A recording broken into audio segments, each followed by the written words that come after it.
Here's the thing with players. When we think of a guy who's a player, we think of a guy who's like so slick and like creepy and slimy and super overt. Unfortunately, that's not the case. Just like when you think of a serial killer, you think of some lunatic in a trench coat who's like super squirrely and weird. Unfortunately, that's not how most of them look. Most serial killers are like suburban white men, upper middle class, educated, normal people. That's what makes them so dangerous, is that you can't pick them out of a crowd. That's what makes most predators dangerous, is that you just don't know that's what they are. Players, unfortunately, are no different. I have so many questions from you guys being like, I like this guy, and, you know, he's interested in me one day, and then, like, not so much the next day, and, like, he flirts with a ton of girls, but I just really think that, like, what we have is different, and, like, he looks at me kind of different, and I feel like he gets kind of nervous around me, but he still talks to a lot of girls. Like I said, players don't all come in one package. And when I use the term player, I mean somebody who gives you attention, flirts with you, loves the attention that you lavish on him, but isn't going to take it any further. He's not going to ask you out. He's not going to be your boyfriend. He's not the Prince Charming. He's not Mr. Right. He's Mr. Right now. Not even Mr. Right now. Mr. Right this minute. Because as soon as he gets that little ego boost, he's moving on. And the thing I've also realized about players is they're not bad guys. Like, they're not serial killers. You know, I brought up serial killers twice in one video. It's a little weird. I need to stop watching Dateline. So they're not, like, sociopath, awful, evil, mean people. But they don't have to be to break your heart, unfortunately. The example I always use is, like, you could be drunk and get in your car and not mean to hurt anybody, but you might. And that doesn't make the consequences any less real.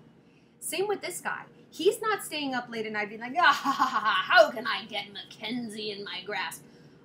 But he still might. And he might hurt you unintentionally. He might break your heart without meaning to. And he might feel like, oh, kind of bad about it. But it doesn't mean that he's going to do anything to fix it. So when you are asking yourself, what's the deal with this guy? Is he a player? Does he actually like me? Go back to what I always say. Well, I recently said. There are two ways to know that a guy likes you. One, there is a pattern of communication, a regular pattern of communication. He texts you every day. He sits by you at every class. You eat lunch together at least 4 times a week. And again, if you don't know that if there's a pattern or not, I know sometimes it can be hard to tell, like life gets busy, schedules get screwed up. Keep a log.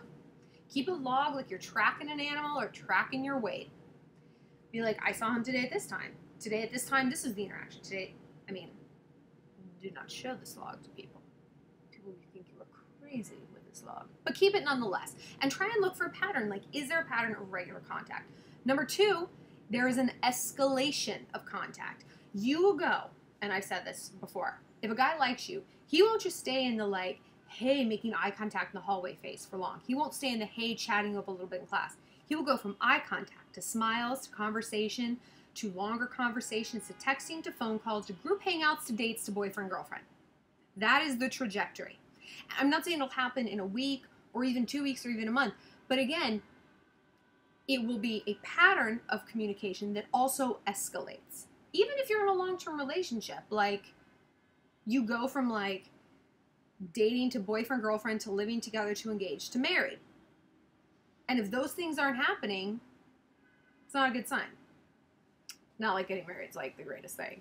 Not that I'm married, just living in sin. This isn't about me.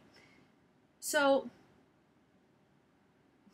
I guess to recap, if a guy isn't giving you, if he's giving you attention but not regularly, and if it's semi-regular but it doesn't escalate, both of these things point to he's a player.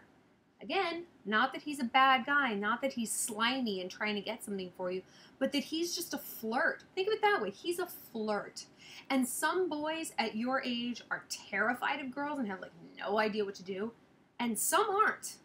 Some are very adept with women. Maybe they have a lot of older sisters. Maybe they're just an old soul who has just gone through this before. I truly think that some people are like that. They just aren't awkward people. They never have been. They're socially fluid. They're never nervous or anxious or weird, and they just love the opposite sex.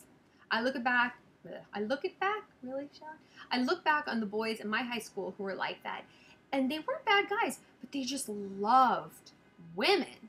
They just loved girls. They were girl crazy. The way we're boy crazy, they were girl crazy. And they had enough social power that they could do that. They could take her to the dance and flirt with her and go on a date with her and make out with this one and talk to that one in class and study with this one. And all the girls were like, but none of them really captured his attention enough because that's just not the headspace he was at this point. He was drunk on the power of being charming. And a lot of times that could be your situation. So keep him as someone to flirt with. Sharpen your flirting claws on this person, but don't put your heart into this as though this person is going to be your boyfriend, because more than likely it's not. Not because of how you're playing it, not because of anything you're doing, because they are not in that place. And like we say, like we know, women are always willing to let love into their life. The door is unlocked for Prince Charming. Boys, on the other hand, have to set their intention. I want a girlfriend. I'm ready for a girlfriend. And if they don't set that intention, it's not happening. The door is locked. So don't get your heart involved with someone whose door is locked.